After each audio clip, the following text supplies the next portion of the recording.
Rasmussen Reports has admittedly spent a lot of time talking about the Republican primary, but it looks like interesting things are starting to happen on the Democrat side. But first, a shout out to Tucker Carlson today, who's moving on to bigger and better things.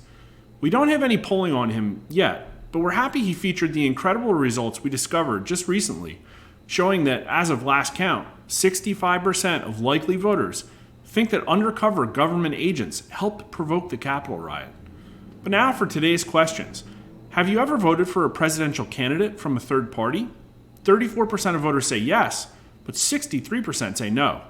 Now, I was surprised the yes response was so high because year after year, as we know, the sum total of all third party or independent presidential votes amounts to basically single-digit percentages. Now, this requires some analysis to figure out what's going on in people's heads. First, just mathematically, you'd expect older voters to be more likely to say yes, since they've had more elections in which to consider a third party. But here are the age numbers, and clearly, that's not what's happening here. Younger voters are almost twice as likely as older voters to say yes to this. Maybe people's views of party politics has been fragmenting recently, but I'd still kind of think that older voters would be more politically educated, and thus more willing to consider other candidates.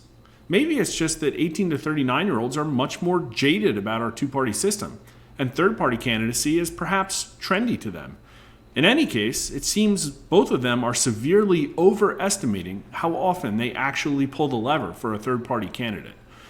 Although it's fair to assume that some amount of this is possibly driven by the overlap of people who answer political polling and of people who care about the intricacies of third-party politics.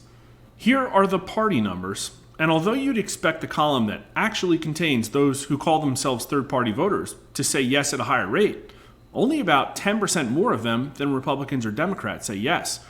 And they say yes about equally, 30% each. Now, I wouldn't get too broken up by the absolute value of the responses here. Instead, let's consider this a benchmark and come back to it later. Both parties say they have about an equivalent latent tendency to vote third party.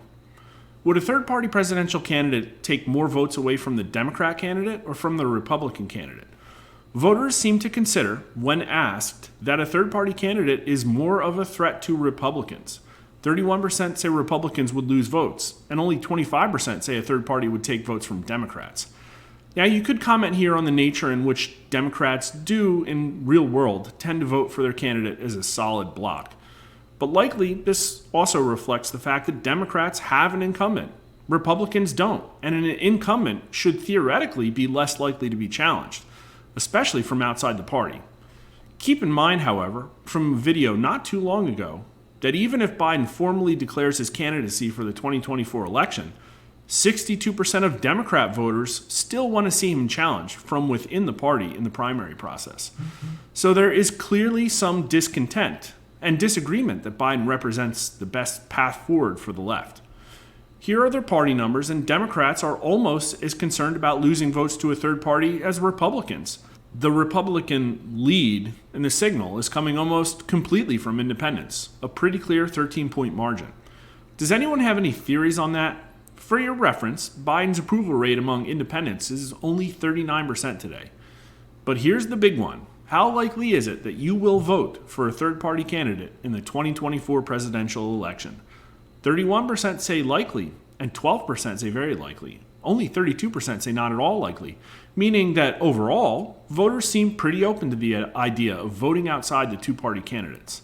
Men and women are almost exactly equal here, but here are the age numbers. Younger voters are much more open to voting third party. 58% of them say it would be at least somewhat likely for them. Only 13% of voters over 65 agree, and only 3% strongly. Though also, only 42% of older voters say it's not at all likely. But here are the party numbers, and Democrats are actually more likely to say they're open to a third-party vote this cycle. Now, it isn't by much, but these kinds of differences matter.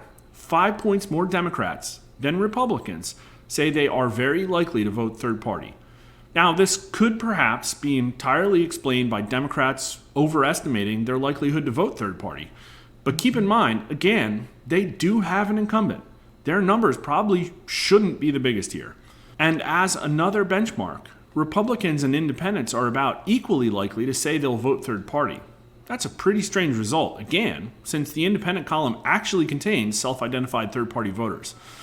But here are the numbers by Biden approval, and they're pretty fascinating. Biden's strong approvers are meaningfully more likely to want to consider a third-party candidate than Biden's strong disapprovers. The somewhat disapproves are most likely to say yes, but to me, they usually seem to be a pretty non-committal bunch. But look at the Biden somewhat approved results. 44% of them say they would vote third party. Again, probably a wild overestimation, but it does say something about Biden as a candidate. But here's a final cut of the data, and I'd love to hear your conclusions in the comments on YouTube. A majority of people who say that third party votes would take more votes away from Democrats are open to voting third party, whereas among people who say a third party candidate would siphon more from Republicans, only 30% are considering voting third party. Is this a sign of weakness of Biden as a candidate? Tell me what you think.